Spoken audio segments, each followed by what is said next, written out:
आज 2 अक्टूबर है। दो महान नेताओं का जन्मदिन। एक ने हमें स्वदेशी का मंत्र दिया और दूसरे ने जय जवान जय किसान का।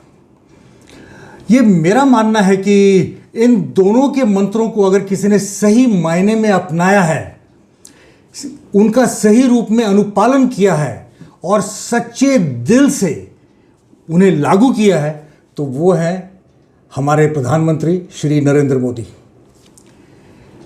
स्वदेशी आंदोलन का जन्म भारत को अंग्रेजों से आज़ादी दिलाने की इच्छा से हुआ था, मगर दुर्भाग्यवश सैडली वह आंदोलन आज़ादी के बाद कोल्ड स्टोरेज में कहीं जाके दब सा गया।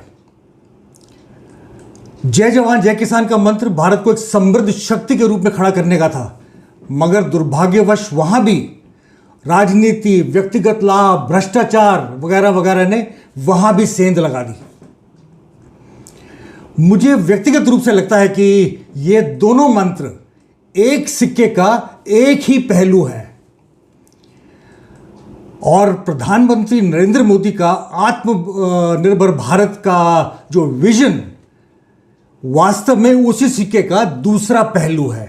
आत्मनिर्भर भारत मूवमेंट आने वाले समय में भारत को ग्लोबल लेवल पर एक प्रमुख इकोनॉमिक और मिलिट्री पावर के रूप में देखने की इच्छा पर आधारित है, जो विश्व में शांति लाने में एक प्रमुख भूमिका निभा सकता है।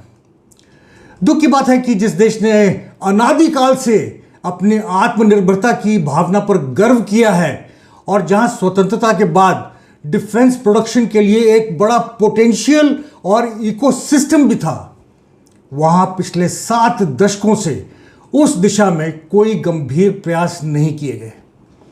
स्थिति पर अब बदल रही है और डिफेंस सेक्टर में सुधार लाने के लिए निरंतर और लगातार प्रयास किए जा रहे हैं।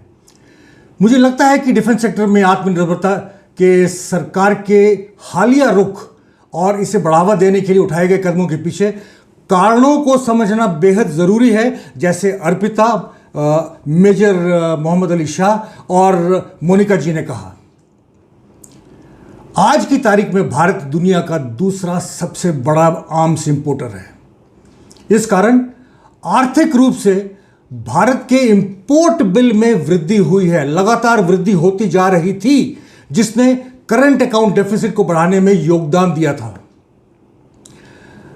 यही नहीं, भारत अपने वेपन सिस्टम्स का 60 to 70% हिस्सा इंपोर्ट करता था। नोटेबली रशिया भारत का सबसे बड़ा आर्म्स सप्लायर है, जो भारत के डिफेंस इंपोर्ट्स को लगभग 49% हिस्सा है। यह हमारे लिए इकोनॉमिक, जियोपॉलिटिकल और स्ट्रेटेजिक वल्नरेबिलिटी को बढ़ाता है। हमारे क्षेत्र के तेजी से बदलते जियोपॉलिटिकल सिचुएशन को मद्देनजर रखते हुए एक राष्ट्र पर निर्भरता की भी एक चिंता का कारण है। इसलिए भारत को इन इकोनॉमिक, स्ट्रेटेजिक और जियोपॉलिटिकल कंसर्न से निपटने के लिए एक robust indigenous defence manufacturing capacity की आवश्यकता थी। सरकार ने रक्षा के क्षेत्र में आत्मनिर्भरता को बढ़ावा देने के लिए कई साहसिक नीतिगत सुधार किए हैं। इनमें शामिल है increasing the FDI limit in the defense sector to 74%, setting up of defense corridors in UP and Tamil Nadu, setting up of strategic partnership model to promote investments, liberalization of industrial license regimes, encouraging research and innovation in the private as well as the academic institutions, initiation of IDEX award in order to encourage innovations in the defense industry, corporatization of the ordnance factories, among other steps. Defence sector में आत्मनिर्भर भारत के दृष्टिकोण के अनुरूप पिछले कुछ वर्षों में कुछ प्रमुख रक्षा के सौदे जिन पर मोहर लगाई गई है, उनमें शामिल है आर्मी के लिए टैवर 95 और AK-47 राइफल्स का भारत में उत्पादन, 118 Arjun mark 1A 3rd generation main battle tank का DRDO में उत्पादन, आर्मी एविएशन कोर के लिए 25 एडवांस्ड लाइट हेलीकॉप्टर्स का HAL में ही उत्पादन, इंडियन नेवी के लिए प्रोजेक्ट 75 के तहत 6 कन्वेंशनल सबमरीन्स का L&T और मैज़ेगॉन डॉकयार्ड्स के द्वारा संयुक्त रूप से निर्माण, कोचीन शिपयार्ड लिमिटेड द्वारा निर्मित भारत का पहला स्वदेशी aircraft carrier INS Vikrant, Indian air force के लिए 40 HTT-40 ट्रेनर एयरक्राफ्ट HAL में उत्पादित, 6 नए airborne awake systems airborne early warning and control aircraft का DRDO द्वारा विकास, 83 नए तेजस लाइट कॉम्बैट एयरक्राफ्ट का HAL में उत्पादन और पता नहीं कितने कुछ।